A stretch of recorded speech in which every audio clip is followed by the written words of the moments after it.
So students, आज की जो हमारी क्लास है इलेक्ट्रोकेमिस्ट्री की, उसमें जो टॉपिक हम पढ़ेंगे वो है एप्लीकेशंस ऑफ आयनाइजेशन।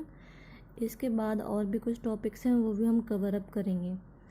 तो आगे बढ़ने से पहले जो लास्ट टॉपिक मैंने कराया था अरेनियस थ्योरी वाला या अरेनियस सिद्धांत का, तो उसकी कुछ वीकनेसेस भी हैं, ये डिस्कस करने के लिए मैंने आपको बोला था। तो उसकी वीकनेसेस क्या हैं? यह केवल जलीय विलयनों तक ही सीमित रहा और जो सॉलिड्स हैं या ठोस हैं उनके बारे में ये नहीं बता पाया था। इसमें जो पदार्थ का आयनन आवश्यक होता है उसके बारे में बताया। यह ऐसे अम्लीय पदार्थ जिनमें हाइड्रोजन न होने से मतलब उनका किस तरीके से क्रिया होगी वो नहीं बता पाया था। तो जैसे कि एल्युमिनियम ट्राइक्लोराइड है कि अम्लीय स्वभाव की जो व्याख्या है वह नहीं करता है। तो कि जो एल्युमिनियम क्लोराइड है वो एसिडिक है या बेसिक है, तो उसकी जो डिस्क्रिप्शन है या किस तरीके से है वो अरेनियस थ्योरी जो है हमें नहीं बता पाई थी। दूसरा, जो हमारे क्षारीय पदार्थ हैं मीन्स बेसिक हैं, जो हाइड्रोक्सिल आयन न हो जिनमें,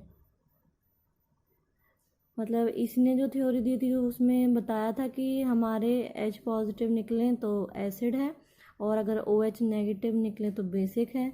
तो अगर जिनमें H पॉजिटिव ना निकले जैसे कि एल्युमिनियम ट्राइक्लोराइड है, लेकिन H पॉजिटिव ना होने के बावजूद भी वह एसिडिक है, और उसी तरीके से जिसमें से हाइड्रोक्सिल आयन ना निकले जैसे कि अमोनिया है, सोडियम कार्बोनेट है, वो बेसिक है, लेकिन उनमें क्या है हाइड्रोक्सिल आयन रिलीज नहीं होता जब उन्हें जल में मिलाते हैं या घोलते हैं। तो ये इसकी कुछ कमियां थी। फिर उसके बाद हमारा जो टॉपिक है आज का वो है एप्लीकेशन ऑफ आयनाइजेशन, मतलब आयनीकरण के किस तरीके से प्रयोग मिला सकते हैं वो है। तो फर्स्ट पॉइंट जो इसमें आता है वो है reactivity of an electrolyte can be studied through ionization, मतलब कि जो अपघट्य की क्रियाविधि है उसका अध्ययन हम आयनीकरण से कर सकते हैं। दूसरा जो आता है वो ध्यान में रखना है, according to this ionization law we can identify acid basis on dissolving water. तो जैसे कि मैंने बताया अरेनियस थ्योरी के अकॉर्डिंग उसमें आयनाइजेशन की प्रोसेस उसने डिस्कस की थी। तो आयनाइजेशन में क्या हो रहा है कि H पॉजिटिव अगर निकल रहे हैं which give H positive they will be acids, जो H पॉजिटिव देंगे वो अम्लीय होंगे, और जो हाइड्रोक्सिल आयन देंगे वाटर में मिलने पर वो बेसिस होंगे मीन्स क्षारीय होंगे। तो यहाँ पे एग्जाम्पल जो लिया है वो एसिड और बेसिक कर लिया है। तो एसिड यहाँ हमारे पास HCl है और बेस हमारे पास यहाँ पे सोडियम क्लोराइड है।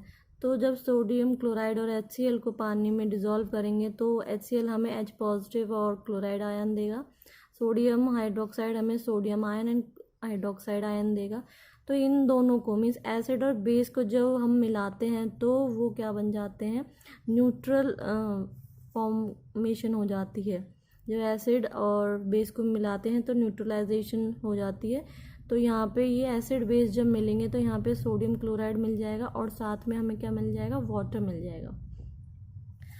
फिर थर्ड पॉइंट जो हमारा आता है, इस आयनाइजेशन सिद्धांत से हम क्या पता लगा सकते हैं, through this we can understood about non conductor in pure water and conducting behaviour in acidic water. मतलब जो हमारा शुद्ध जल होगा उसमें नॉन कंडक्टर यानी कि जो हमारे इलेक्ट्रोलाइट्स हैं वो इलेक्ट्रिसिटी कंडक्ट नहीं कर सकते, लेकिन जो एसिडिक वाटर है जिसमें कि हमारे आयंस हैं उनकी वजह से क्या हो सकता है, इलेक्ट्रिसिटी जो है कंडक्ट हो सकती है। मीन्स जो शुद्ध जल है उसमें कुचालक वाली विधि हो रही है और जो हमारा एसिडिक वाटर है उसमें चालक वाली विधि हो रही है। फिर नेक्स्ट पॉइंट जो आता है वो है acidic and basic strength can be identified. इस सिद्धांत से हम अम्लीय और क्षारीय शक्ति का भी पता लगा सकते हैं। जो हमारे एसिड्स या बेसिस हैं उनकी एसिडिक एंड बेसिक स्ट्रेंथ के बारे में भी पता लगाया जा सकता है। और ये हमें हेल्प करता है, help in understanding hydrolysis. Hydrolysis means जल अपघटन में भी जब जल अपघटन सिद्धांत को भी समझने में ये हमारी मदद करता है। ये आयनाइजेशन प्रोसीजर कह लो या जो अरेनियस थ्योरी है उसके अकॉर्डिंग जो रूल्स हैं वो। और colour of solution due to ions, तो जो हमारे विलय है उसका जो रंग आता है वो क्यों आता है, ये मैंने लास्ट क्लास में बताया था कि जो आयंस हैं जैसे कॉपर का बताया था ब्लू कलर आता है। तो अगर कॉपर सल्फेट डिज़ोल्व करेंगे तो हमारा जो विलय होगा या सॉल्यूशन जो होगा हमारा उसका जो कलर होगा या रंग बोलूँ तो वो ब्लू कलर का होगा। तो इसका मतलब ये है कि इस थ्योरी से हम जो कलर सॉल्यूशन का आ रहा है वो क्यों आ रहा है, वो आयंस की वजह से आ रहा है, इसका भी पता लगा सकते हैं। फिर आती है न्यूट्रलाइजेशन। तो न्यूट्रलाइजेशन और प्रेसिपिटेशन, कॉमन आयन इफेक्ट और सॉल्युबिलिटी प्रोडक्ट, इन सब की व्याख्या यह सिद्धांत करता है। इन सब के बारे में समझने में यह जो सिद्धांत है हमारा आयनाइजेशन, ये हमें हेल्प करता है। न्यूट्रलाइजेशन यानी कि उदासीनीकरण, प्रेसिपिटेशन यानी कि अवक्षेपण, कॉमन आयन इफेक्ट यानी कि सम आयन प्रभाव, सॉल्युबिलिटी प्रोडक्ट को विलेयता गुणनफल बोलते हैं। तो सॉल्युबिलिटी प्रोडक्ट हमें आगे निकालने के लिए आएगा और कॉमन आयन इफेक्ट भी हम आगे पढ़ेंगे और ये न्यूट्रलाइजेशन वगैरह भी हम आगे पढ़ेंगे, ये और भी टॉपिक्स हैं। फिर उसके बाद हम आते हैं हीट ऑफ न्यूट्रलाइजेशन यानी कि उदासीनीकरण की ऊष्मा। तो हीट ऑफ न्यूट्रलाइजेशन या उदासीनीकरण की ऊष्मा क्या होती है वो पढ़ते हैं। तो हीट ऑफ न्यूट्रलाइजेशन में यानी कि उदासीनीकरण ऊष्मा में हम क्या पढ़ेंगे कि जो हमारे एसिड और बेसिस हैं वो मिलकर क्या बना रहे हैं, न्यूट्रलाइज हो रहे हैं, वाटर फॉर्मेशन हो रही है और साथ में हीट निकल रही है, जिसको आप ये रिएक्शंस देख सकते हो। इसमें किलो कैलोरी की फॉर्म में हीट यहाँ पे दिखाई हुई है, तो वही है हीट ऑफ न्यूट्रलाइजेशन, उदासीनीकरण होने पर जो हीट निकल रही है वो। तो इसमें तनु विलयन यानी कि तनु विलयन क्या होता है, डाइल्यूट सॉल्यूशन जो होता है वो है। तो जो डाइल्यूट सॉल्यूशन है उसमें 1 ग्राम तुल्यांक अम्ल को 1 ग्राम तुल्यांक क्षार द्वारा उदासीन करने पर जितनी ऊष्मा उत्सर्जित होती है उसे उदासीनीकरण कहते हैं। इट मीन तुल्यांक यानी कि मेजर करके 1 ग्राम जो हमारा वो है acid and 1 gram acid and 1 gram of base when dilute together and heat produced is known as heat of neutralization, because acid and bases के मिक्स करने पर हमें न्यूट्रल सॉल्यूशन फॉर्म होता है, मीन्स न्यूट्रलाइजेशन होते हैं, ना वो एसिडिक रहता है ना वो बेसिक रहता है। तो हीट ऑफ न्यूट्रलाइजेशन या उस उदासीनीकरण में यही है। तो यहाँ पे जैसे कि आपने HCl देखा है और सोडियम हाइड्रोक्साइड को मिक्स करेंगे तो हमारे पास ये सोडियम जो है क्लोराइड के साथ बॉन्ड बना लेगा, तो सोडियम क्लोराइड यहाँ पे लवण मिल जाएगा और एक हाइड्रोजन यहाँ से दूसरा यहाँ से, मीन्स H2 हो गए और एक ऑक्सीजन वाटर हो गया। और जब ये एक दूसरे के साथ न्यूट्रलाइजेशन रिएक्शन कर रहे हैं तो हमारे पास हीट प्रोड्यूस होगी जो कि 13.7 किलो कैलोरी के अकॉर्डिंग होगी। उसी तरीके से नाइट्रिक एसिड और सोडियम हाइड्रोक्साइड की रिएक्शन ले ली तो उसमें भी sodium nitrate and water formation हो रही है और ये हीट है हमारी किलो कैलोरी में।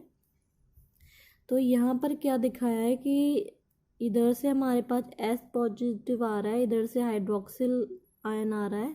उसी तरीके से सेकेंड रिएक्शन में भी यहाँ से H पॉजिटिव है, यहाँ से हाइड्रोक्सिल नेगेटिव है। तो ये H पॉजिटिव और OH नेगेटिव जब मिलेंगे तो ये वाटर फॉर्मेशन हो जाएगी और साथ में जो हीट निकलेगी वो है 13.7 kilocalorie. So this is about the heat of neutralization. Then next topic I will discuss about Ostwald's dilution law, और हिंदी में उसे ऑसवाल्ड का तनुता नियम बोलते हैं, डाइल्यूट को तनु बोलते हैं। Okay, so our next topic is Ostwald dilution law. In this we will study about the dissociation, the degree of dissociation or ionization, और law of mass action का भी इसमें रोल होता है। तो जो ऑसवाल्ड डायल्यूशन लॉ है वो बेस्ड है law of mass action that gives the relationship between equilibrium constant और dissociation constant. The degree of dissociation and concentration at constant temperature is called Ostwald dilution law.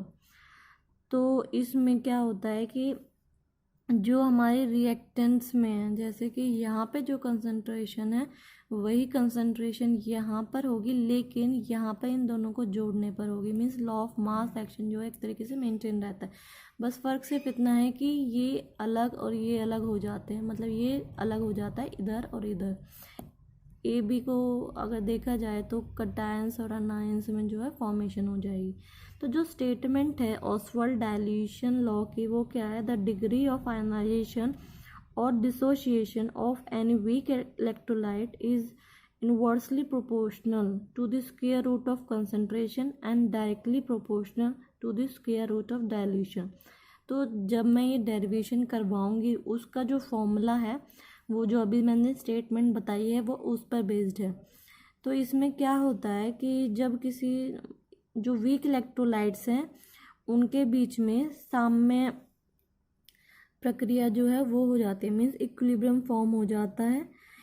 तो जब किसी दुर्बल विद्युत अपघट्य यानी कि जो वीक इलेक्ट्रोलाइट्स हैं उनके जल में घुलने पर जो दुर्बल विद्युत अपघट्य हैं उनका अवयोजित अणुओं और आयनों के बीच में एक समन्वय स्थापित हो जाता है, यानी कि जो इक्विलिब्रियम है वो फॉर्म हो जाता है आयंस के बीच में. तो जो हमारे स्ट्रॉन्ग इलेक्ट्रोलाइट्स हैं उनके बीच में जो इक्विलिब्रियम है वो फॉर्म नहीं हो पाएगा, लेकिन जो वीक इलेक्ट्रोलाइट्स हैं उनके बीच में इक्विलिब्रियम फॉर्म हो सकता है. जैसे कि यहाँ पे आप साइन देख सकते हो कि यहाँ पे इक्विलिब्रियम का साइन है, मीन्स ये रिवर्सिबल रिएक्शन है. ये यहाँ पर अलग डिसोसिएट हो सकते हैं और वापस से रिवर्स फॉर्म में भी जा सकते हैं. तो इसमें क्या है, जो आयनिक साम्य इन्हें कहते हैं. तो ऑसवाल्ड ने जो प्रयोग किए थे उनके द्वारा यह सिद्ध कर दिया था कि जो केवल दुर्बल विद्युत अपघट्यों हैं उनके आयनिक साम्य पर ही द्रव्य अनुपातिक क्रिया का नियम लागू होता है. यानी कि जो लॉ ऑफ मास एक्शन है ऑसवाल्ड ने उसे प्रूव किया था कि वीक इलेक्ट्रोलाइट्स के अपघटन में भी ही होता है, मीन्स उनके डिसोसिएशन में ही जो है वो law of mass action apply होता है, स्ट्रॉन्ग इलेक्ट्रोलाइट्स के ऊपर नहीं होता. जो स्थिर दुर्बल विद्युत अपघट्य हैं उनका क्या है कि स्थिर ताप पर दुर्बल विद्युत अपघट्य का 1 ग्राम अणु मीन्स 1 मोल वी लीटर जलीय विलयन में घोला गया है. मतलब कि जो वॉल्यूम लिया है वो वी लीटर लिया है. यहाँ पे हमने नंबर्स के फॉर्म में वॉल्यूम को नहीं दिखाया है, यहाँ पे हमने वी करके जो है वॉल्यूम को दिखा दिया है. तो 1 मोल लिया है हमने अपने वीक इलेक्ट्रोलाइट का. यहाँ पर इनिशियल मोलर कंसंट्रेशन आप दे सकते हैं, प्रारंभिक मोल इसे बोलेंगे. सो वो क्या है हमारा 1 मोल. और इस वक्त इनिशियल कंसंट्रेशन में हमारे आयंस तो है ही नहीं. फिर उसके बाद जब हम वी लीटर जलीय विलयन में घोलेंगे उन्हें, मीन्स 1 ग्राम अणु यानी कि 1 मोल इलेक्ट्रोलाइट को हम वी लीटर यहाँ पे मैंने दिखा दिया है, उसमें जब उसे घोलेंगे तो साम्य अवस्था पर वियोजन की मात्रा अल्फा होगी. मीन्स ये अल्फा दिखाया हुआ है. तो वियोजन यानी कि डिसोसिएशन. तो जो ये है हमारा इक्विलिब्रियम मोलर कंसंट्रेशन, तो 1 माइनस अल्फा, और यहाँ पे क्या है अल्फा है ये भी और ये भी अल्फा है.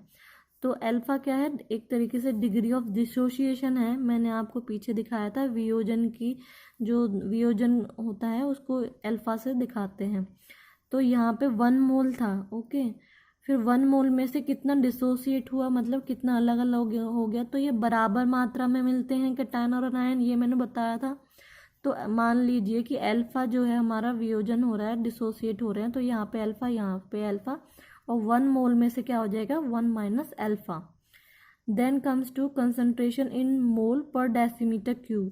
तो जो हमने वी लीटर ऑफ उसमें वो वॉल्यूम बनाया है, मतलब सॉल्यूशन जो बनाया है मतलब जैसे कि जल में अगर हम सोडियम क्लोराइड को कर रहे हैं तो यहाँ पे अगर सोडियम क्लोराइड होता तो यहाँ पे सोडियम आयन आ जाता, यहाँ पे क्लोराइड आयन, और उसका 1 मोल हो जाता है यहाँ पे, क्योंकि NaCl लिख रहे हैं हम, तो NaCl यानी कि उसके आगे 1 माना जाएगा। अगर 2NaCl लिखा होता तब इस 1 की जगह 2 आ जाता।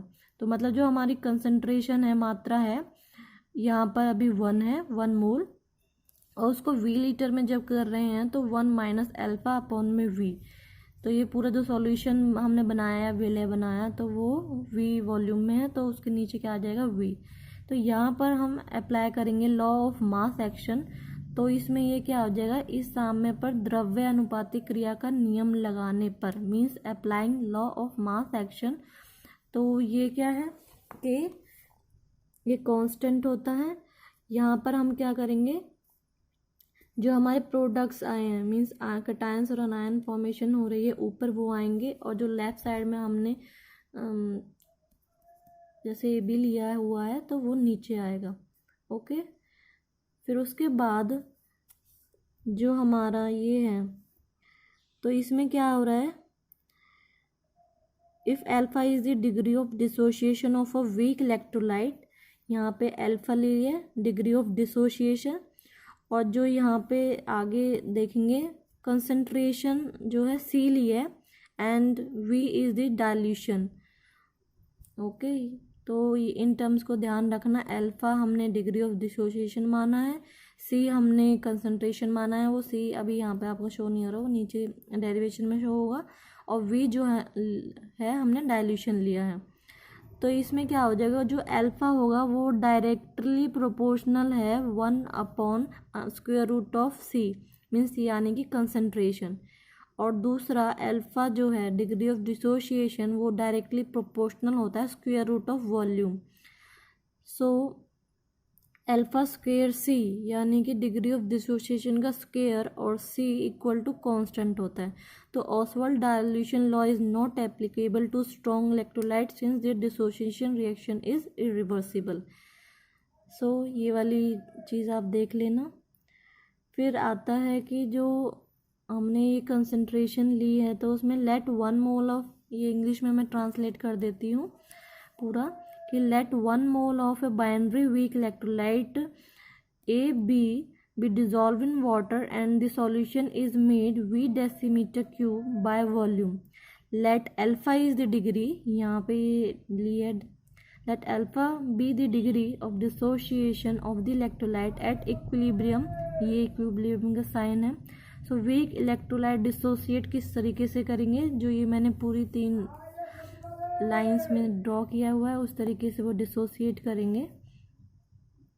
तो यहाँ पे हम क्या कर रहे हैं, law of mass action apply कर रहे हैं, इस तरीके से इनकी कंसंट्रेशंस को लिख देंगे। तो यहाँ पे अल्फा बाय V क्यों आया, क्योंकि ये A की कंसंट्रेशन क्या है, यहाँ पे हमने देखा ना कंसंट्रेशन, तो अल्फा बाय V है, इनटू में B की कंसंट्रेशन क्या है, अल्फा बाय V हो जाएगा, और फिर उसके बाद AB की कंसंट्रेशन क्या है, 1 माइनस अल्फा बाय V, तो 1 माइनस अल्फा अपॉन में V, तो ये इनका क्या हो जाएगा, स्क्वायर हो जाएगा, तो अल्फा स्क्वायर और ये क्या है 1 माइनस अल्फा, इस तरीके से कैंसिल हो जाएंगे, और जो वॉल्यूम है वो मल्टीप्लाई में आ जाएगा। आप इसको सॉल्व करके देखना, इसी तरीके से होगा। तो जो ये इक्वेशन आई है हमारी K equal to alpha square 1 minus alpha V, तो इसको 1 हम लिख देंगे।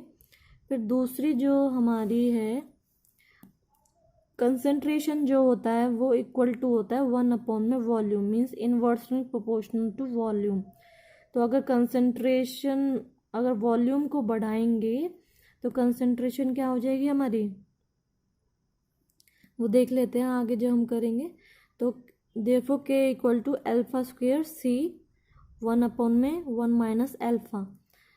तो यहाँ पर जो ये वॉल्यूम V है इसको क्या किया है, कंसंट्रेशन से हमने चेंज कर दिया है, तो 1 अपॉन V यानी कि ये C कहाँ पर आएगा, ये ऊपर आ जाएगा।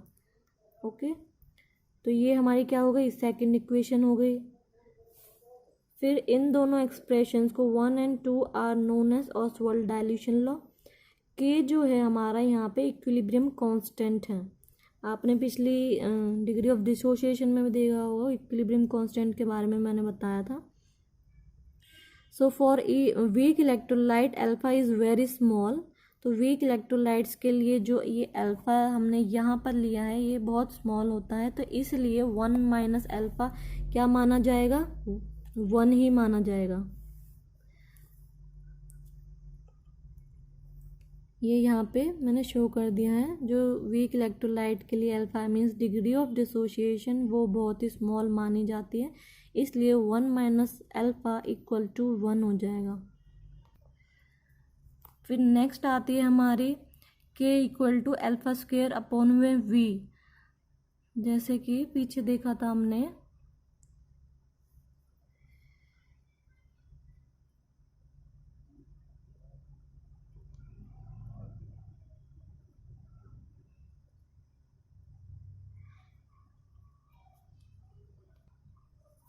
जो हमारे पीछे रिएक्शन मैंने अभी दिखाई है उसमें ये था कि equal to alpha square upon में 1 माइनस अल्फा इंटू में वी। तो जब इसको ये अल्फा स्मॉल होता है तो इसको 1 माइनस अल्फा को 1 के इक्वल मान लिया, मीन्स नेग्लिजिबली स्मॉल होता है तो ये 1 आ जाएगा। क्योंकि अगर ये negligibly small very very small है तो इसको नेग्लेक्ट कर देंगे तो हमारे पास 1 बचेगा। तो अल्फा स्क्वेयर अपॉन में वी आया तो यहाँ पे क्या हो जाएगा, अल्फा स्क्वेयर अपॉन में वी। अब 1 अपॉन में वी क्या होता है, सी के मीन्स कंसंट्रेशन के इक्वल होता है, तो अल्फा स्क्वेयर सी हमारे पास यहाँ पर आ जाएगा। तो इसको अगर हम इधर से उधर घुमाएं तो alpha equal to under root of K into में वी। अगर इसी को हम घुमाएं तो यहाँ पर क्या हो जाएगा, ये v क्या चला जाएगा k के साइड में, और इसका स्क्वायर हटाएंगे तो इसके ऊपर क्या आ जाएगा, स्क्वायर रूट आ जाएगा। तो वही हमने यहाँ पे लिख दिया है। और अगर इसको चाहें तो v क्या है इक्वल टू 1 अपॉन सी हो जाएगा, तो यहाँ पर c क्या है नीचे आ जाएगा। तो ये जो है अल्फा स्क्वायर अपॉन में v k इक्वल टू और k equal to alpha square C की फॉर्म में, मीन्स कंसंट्रेशन की फॉर्म में लिखना है तो इस तरीके से, वॉल्यूम की फॉर्म में लिखना है तो इस तरीके से। Similarly alpha means degree of dissociation को लिखना है तो इस तरीके से, और कंसंट्रेशन की फॉर्म में लिखना है तो इस तरीके से। आपके पास जब क्वेश्चंस आएंगे अगर वॉल्यूम दिया हुआ है और डिग्री ऑफ डिसोसिएशन निकालना है तो इस तरीके से आप ये फॉर्मूला अप्लाई कर दोगे। अगर कंसंट्रेशन दिया हुआ है तो ये फॉर्मूला अप्लाई कर दोगे। तो यहाँ पर अगर देखा जाए तो अल्फा इक्वल टू 1 अपॉन में अंडर रूट ऑफ सी, और या फिर अल्फा इक्वल टू नहीं, directly proportional to under root of means square root of V यानी कि वॉल्यूम। तो ये डिग्री ऑफ डिसोसिएशन का फॉर्मूला भी हो सकता है। तो ये जो डिग्री ऑफ आयनाइजेशन है या और डिसोसिएशन है of any weak electrolyte is inversely proportional to the square root of concentration and directly proportional to the square root of dilution. तो जो ये है कि weak electrolyte is directly proportional to the square root of concentration, ये मैंने दिखा दिया है।